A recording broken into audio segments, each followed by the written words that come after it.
দুবাইতে সবচেয়ে highest paid একটা যদি জব কিছু থাকে নতুন নতুন কোনো লোকের জন্য, তো সেটা হলো সিকিউরিটি গার্ড জব। তো সিকিউরিটি গার্ড জবের জন্য সিরা ট্রেনিং করতে হয়, যার জন্য 5 দিন ক্লাস, তারপরে একদিন ফিজিক্যাল এক্সামের জন্য, তারপরে যে রিটেন টেস্টের জন্য। এগুলো করে যদি আপনি ফেল হয়ে যান, তাহলে কিন্তু একটা বড় দুশ্চিন্তার ব্যাপার থাকে যে ফেল হয়ে গেলে সিরা টেস্টে আমি কী করবো। আজকে সেই ভিডিও নিয়ে আপনাদের সঙ্গে আলোচনা করবো। আসসালামু আলাইকুম, নমস্কার, আশা করি সবাই ভালো আছেন। ভিডিওটা পুরোপুরি দেখবেন, তাহলে পুরো ক্লিয়ার হয়ে যাবে আপনার কাছে। তো প্রথমত যখন আপনি দেশ থেকে আসবেন, এজেন্ট আপনাকে নিয়ে আসবে।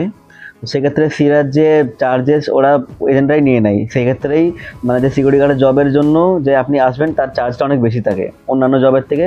সিকিউরিটি গার্ডের চার্জটা অনেক বেশি, এই কারণে যে সিরিয়াল লাইসেন্সের খরচটা ওরা একবারে নিয়ে নেয় এজেন্টরা। দুবাইতে যখন আপনি আসবেন, আসার পরে যখন আপনি যে এক্সাম যেগুলো বললাম, একবার প্রথমবার টেস্ট দিলে যে খরচাটা হয় সেটা পুরোপুরি কোম্পানি বহন করবে। যদি ফেল করে যান, সেটা ফিজিক্যাল টেস্টই হোক বা রিটেন টেস্টই হোক, তাহলে ফেল। ধরে নিন এমন একটা হলো যে আপনি ফিজিক্যাল টেস্টে পাস করলেন আর রিটেন টেস্টে ফেল করে গেলেন, তার মানে এই নয় যে আপনি পাস। দুটো টেস্টের মধ্যে যে কোনো একটাতে ফেল করলেই আপনি ফেল, পুরোপুরি ফেল। তো সেক্ষেত্রে কী হবে, আপনার একটা ভয় থাকে যে আমাকে হয়তো কোম্পানি দেশে পাঠিয়ে দিতে পারে। দেখুন, যে ছোটো ছোটো কোম্পানিগুলো, যে সিকিউরিটি গার্ডের কোম্পানি, সেগুলো আপনাকে আরও একবার সুযোগ দেবে। সেক্ষেত্রে আপনাকে পে করতে হবে।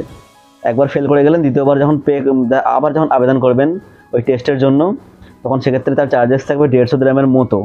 পুরোপুরি তথ্যটা আমার জানা নেই। উনি যে সিকিউরিটি গার্ড আমাকে যিনি হেল্প করেছেন ভিডিও বানাতে, উনি তো একবারই পাস করে গেছেন। তো ফেলের যে অ্যামাউন্টটা সেটা আমার জানা নেই, তবে যেটুকু বললেন যে 150 দিরহামের মতো চার্জ হবে, বেশি নয়। আর যে বাকি বড় বড় কোম্পানিগুলো যখন যার আন্ডারে আপনি আসবেন, তারা যখন দ্বিতীয়বার আপনাকে আবার টেস্টের জন্য অ্যাপ্লাই করবে, ওর জন্য আলাদা করে কোনো চার্জ নেবে না, ওরাই সব খরচা বহন করবে।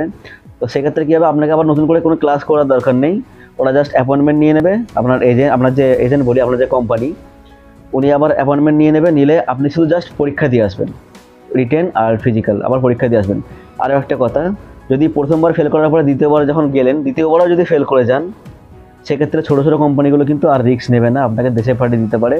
বা ওই কোম্পানির আন্ডারে যদি অন্য কোনো কাজ থাকে, সেটা ক্লিনার হোক, হোটেল বয় হোক, বা ওই কোম্পানির আন্ডারে আরও যে সমস্ত যে জবগুলো থাকে, তার মধ্যে হয়তো আপনাকে ঢুকিয়ে নিতে পারে। বা আপনিও রিকোয়েস্ট করতে পারেন আমাকে অন্য কোনো জবের মধ্যে নিয়ে নিন। আর যে বড় বড় কোম্পানিগুলো তৃতীয়বার আপনার জন্য আরও একবার সুযোগ নেবে, যাতে আপনি মানে একটা চান্স পেয়ে পাস করতে পারেন। সেক্ষেত্রে যদি তৃতীয়বার যদি আপনি ফেল হয়ে যান, সেক্ষেত্রে কোম্পানি আপনাকে দেশে পাঠিয়ে দেবে।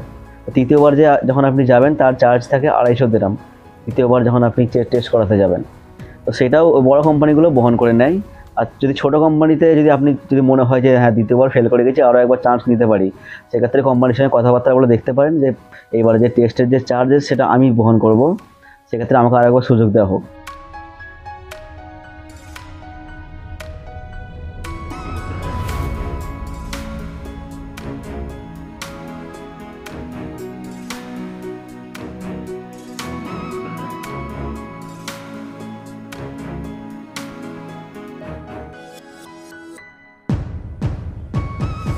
তো ভিডিও বেশি বড় করলাম না। সিকিউরিটি গার্ডের জব কী করে পেতে হয় ওর পুরো ডিটেলসটাও ডিসক্রিপশনে দিয়ে দেবো। সিকিউরিটি গার্ডের এক্সাম কী সেটাও ডিটেলসটা আমি দিয়ে দেবো। আর যে সিরিয়াল লাইসেন্স জিনিসটা কি, তার পুরো ভিডিওটাও আমি ডিসক্রিপশনে দিয়ে দেবো, গিয়ে দেখে নেবেন। আর দয়া করে ভিডিওটাকে লাইক আর চ্যানেলটাকে সাবস্ক্রাইব করে দেবেন, যাতে পরবর্তী ভিডিওগুলো মিস না হয়। দেখা হবে আবার পরের ভিডিওতে।